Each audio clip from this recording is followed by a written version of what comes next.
today, Southwest Florida. I'm going to tell you the truth about 3 things that get in the way of us starting and sometimes growing and succeeding in a business.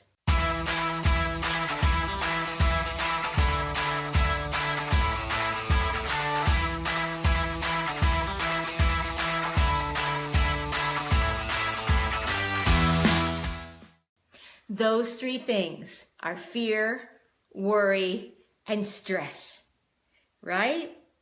Fear, worry, and stress, part of your everyday life. If you're thinking about starting a business in Southwest Florida, I know they've been part of mine, and there's still 3 little annoying Indians that come back and start to nag at my thoughts from time to time. I'm Darcy Eikenberg. I'm a leadership and business coach based in Bonita Springs, Florida, right on the southwest coast of Florida. And I'm here as your guide to answer questions and to help encourage and inspire you to start your business. You know, it's easy to say that fear is normal, that we all have it, but let's face it, we all think we should be fearless, right? We look at somebody else who's successful and we think, oh, why can't that be me? I'm the one that wakes up at night and I'm worrying about my finances, or I'm worrying about what other people might think if I leave my good on paper job and go and start a business. Or I'm worried that maybe I'm kidding myself. I have a fear that maybe I'm not as good at that thing that I want to do as I thought I could be or should be. Does that sound familiar? Boy, I tell you, that happened to me. A quick story when, I'd been a very successful consultant. I had a great job, great people around me. It looked good on paper. But I knew there was something else. There was something more that I wanted for my life. I wanted to take more control. I wanted to do the things and work with people that I wanted to work with. And so when I did the hard work to get clear, to get confident, to take control, and decided the kind of business and life I wanted to have, I talked about it with my parents. And I love my mother, but my mom was the voice of all the fears that I had. You make good money doing what you're doing. They like you doing what you're doing. You have lots of flexibility. Why change? And today we laugh about it, but you might have somebody like my mom, maybe it's your mom, maybe it's you, that's in your head that reminds you of all the fears, reminds you of all the things that could go wrong, that are risky, that are worrisome. And probably if you're someone who is thinking about starting a business, you already have a track record of some kind of success. Something you've done has worked, and you have this little voice saying, I know I could probably be confident and do more and make something of this. But there's this bigger voice that says, oh no, not you. Oh no, are you good enough? Oh no, why would you risk it?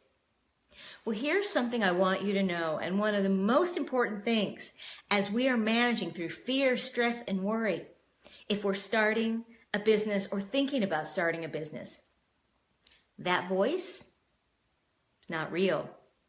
Oh, you may think it's your mother's voice, but let me tell you a secret. It's your brain trying to protect you. Now, there's actually neurological science in this, but I'm going to just try to simplify it. If you want more of the neurological science, tell me about it. I'll shoot some articles out in the comments. But there's a part of our brain that is built just to take care of us, to protect us, for survival. It's built to make sure that we continue the species, that we eat, that we run away from danger. And that part of the brain is what speaks up when we start to feel worry, when we start to feel fear, when we start to feel that kind of negative stress that makes us uncomfortable. But it's the same part of the brain that used to ding when we'd hear our ancestors would hear a dinosaur roar. The same part of your brain dings when you think about talking to your first customer, or asking for a bank loan, or taking the chance to ask others to support you. We have to recognize that that message our brain is sending, oh, don't do that, oh, that's not safe, it's false. It's just our brain trying to protect us. And the writer Elizabeth Gilbert, who most recently wrote a great book called Big Magic, talks about that brain, that piece of your brain, saying, put it in the back seat like it's a little annoying child. And that part of the brain, don't give it the power to change the radio station, to tell you where to turn. You have to talk back to that brain. Talk back to that prehistoric lizard brain that's just trying to protect you and say, I hear you, and I have a plan. I have confidence. I know what we're going to be doing, and I may not succeed, but I'm going to take the steps anyway. So the first strategy to manage the worry and the fear and the stress is to know where it's coming from, and it's coming from that lizard brain. Talk back to it. Make sure that you're making the decisions, not letting the prehistoric lizard brain that's just trying to protect you make decisions for you. You're the adult here. You know what's best for you. The second strategy to get over the fear and the worry and the stress is to do your homework to know the facts. So many times we get worried and we start to have all this fear because we're skipping ahead. Because we're guessing, well, if I can't get a customer, then I'm never going to make money. If I don't make money, then I can't pay the rent. If I can't pay the rent, then I'm going to be living in a box under the bridge. Right? We swirl ahead. But if we decide to employ a strategy where we're going to first do the homework and know the facts, you can first say, okay, so I'm worried about getting a customer. Do people like me get customers? Are there other businesses that do what I do? Talk to those businesses. Understand, don't make it up. Oh, no one buys interior decoration services because everybody's trying to save money. Well, is that your lizard brain talking? Or is that a fact? Go hunt down the answers. Talk to your neighbors. Talk to your ideal customer. Who's the person that you get excited about helping and serving with the business that you're thinking about starting?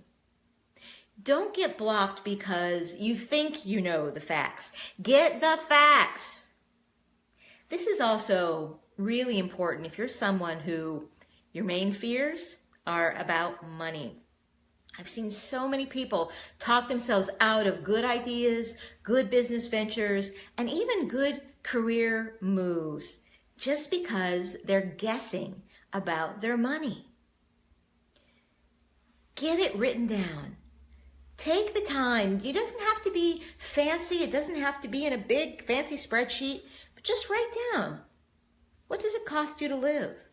What do you make? What are your bills? What do you have saved? Put it in front of you. If it gets complex, there are fee-based financial planners. Some may be watching and can offer their services who can help you look at what you have, help you make a budget, but help you get the facts about your money. Not do something because you think that your money's a certain way or you think you don't have what you need. So, do your homework and get the facts is the second way to chase away fear, stress, and worry.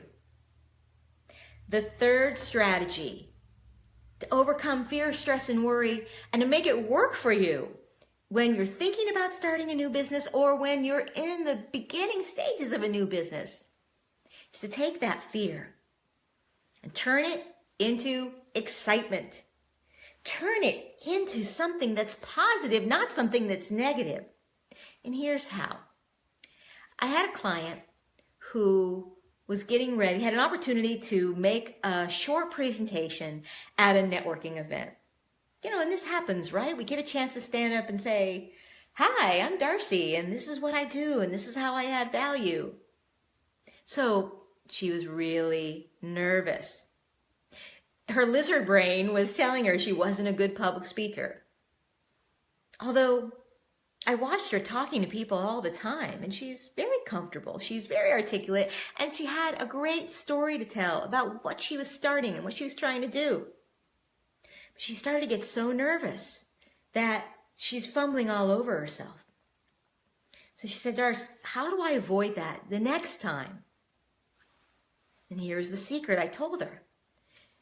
When you're feeling that fear, when you're feeling that nervousness before an event, before picking up the phone to call that person who said, "Yeah, I'd be interested in hearing more about what you do," anything that feels fearful, stop, take a breath, and turn it into excitement. So instead of thinking, "Oh my God, I don't know what to say to this client, I'm going to mess it up," say to yourself something like, "What a great opportunity that I have to be able to talk to this person, and I might be able to serve them. And how exciting would that be if what I do, the gifts that I bring, might be something that helps solve one of their problems. What an honor to be able to have an opportunity to do that." When you shift from that negative fear, "I can't, I'm going to mess it up, it's going to be bad, I'm going to make a fool of myself," and you turn that fear into excitement. "Wow, what a great opportunity. I might not be perfect, but I'm going to give it my best try. I'm so honored to be able to have this opportunity, this chance, this situation that's just happened for me or that I've created." When you take that fear and you turn it into excitement, it starts working for you. And let me tell you, others can see it too. People get uncomfortable when other people are fearful or they're worried or they're stressful, right? Think about in your own life. If there was we'll take the hair salon again, just as an example. If there was a stylist who, as she sat down to meet with you, said, "Yeah, well, I kind of think I know what to do with your hair," or, "Well, maybe this will look good on you," how confident would you be in letting her touch your hair? Or how confident would you come back again? But if she said, "Well, she has some interesting things we can try and what would work for you," and she had confidence, but she was excited, not fearful, wouldn't that make a difference? So this can be applied in any kind of industry. Take that fear and turn it into excitement. The reality is that any time we do something that's new, that's a stretch, something where we're growing and we're making a bigger contribution, we're stretching ourselves, we are always going to churn up the fear. That's when that lizard brain kicks in, right? The lizard brain wants to keep us where we've been. Stay safe, honey. You be protected. But there's a great quote that I love to remember for myself. And it goes, "A ship in the harbor is safe, but that's not what ships are for."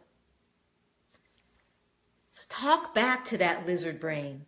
Know that fear is a natural part of our growing, of our reaching out, of our building, and especially those of us who are starting and building businesses that are going to solve somebody's problem here in Southwest Florida, businesses that are going to continue to build women's presence in our community, and businesses that are going to do something for you, for your family, for your goals.